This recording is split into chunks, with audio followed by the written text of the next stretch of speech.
Boualem Sansal doit être libéré. Nous ne pouvons accepter qu'un écrivain soit détenu pour ses idées ou pour ses propos. Je le dis clairement.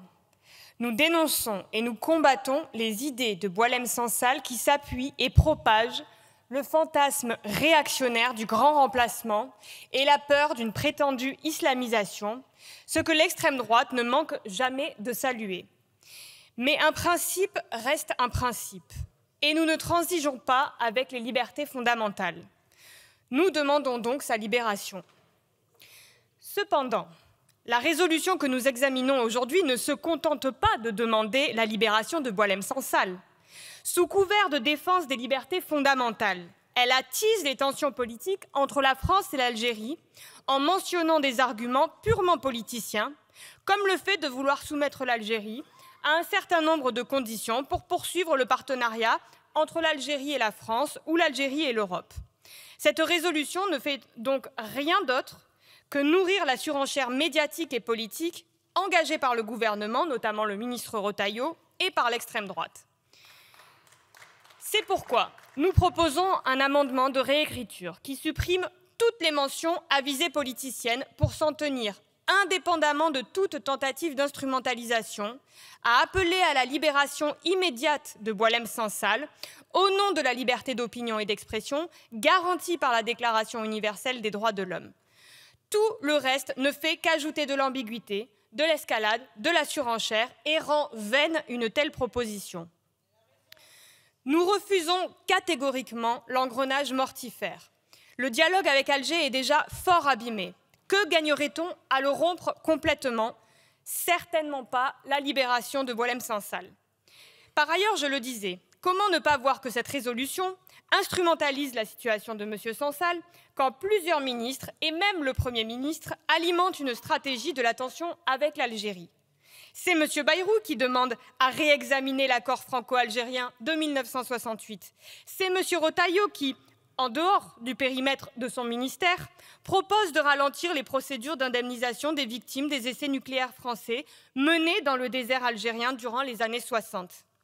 Rien d'étonnant de la part de quelqu'un qui parlait, il y a quelques années, des belles heures de la colonisation en Algérie. Il n'y a qu'à voir les amendements déposés par la droite et par l'extrême droite pour comprendre ce qu'autorise ce texte. Quand il n'est plus question de Boualem Sansal, mais du nombre de visas que la France devrait autoriser aux Algériens, non seulement il n'est plus question de droits fondamentaux, mais on insulte des millions d'Algériens, de binationaux, de Françaises et de Français d'origine algérienne. Il est hors de question pour nous de valider ce type de proposition. Nous le laissons aux nostalgiques de la colonisation et aux héritiers de l'OAS.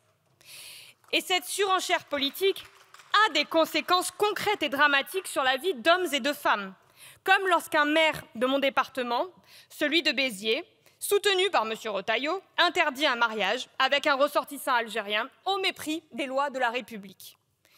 Il est évident que cette stratégie de l'escalade n'a pas amélioré, loin s'en faut, le sort de Boualem Sansal, qui a été condamné à 5 ans de prison. Pire, elle se révèle contre-productive. M. Retailleau, après avoir attisé autant qu'il a pu les tensions avec l'Algérie, avait même promis de démissionner s'il n'obtenait pas satisfaction. Non seulement M. Sansal est en prison en Algérie, mais M. Retailleau n'a pas démissionné et poursuit les gesticulations irresponsables, comme le fait cette proposition. Et soulignons-le, alors que cette résolution ouvre la possibilité de réviser l'accord d'association entre l'Union européenne et l'Algérie, le gouvernement français n'a jamais, ne serait-ce qu'envisagé, de demander la suspension de l'accord d'association entre l'Union européenne et l'État d'Israël, pas même depuis que Netanyahou est sous le coup d'un mandat d'arrêt de la Cour pénale internationale.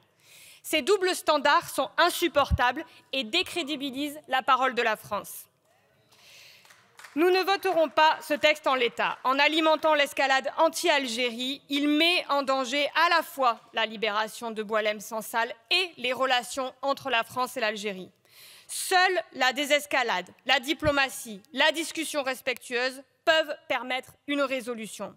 Et seul un appel simple et clair à la libération de Sansal au nom du respect des libertés fondamentales, comme nous le proposons dans notre amendement de réécriture, rendra ce texte acceptable.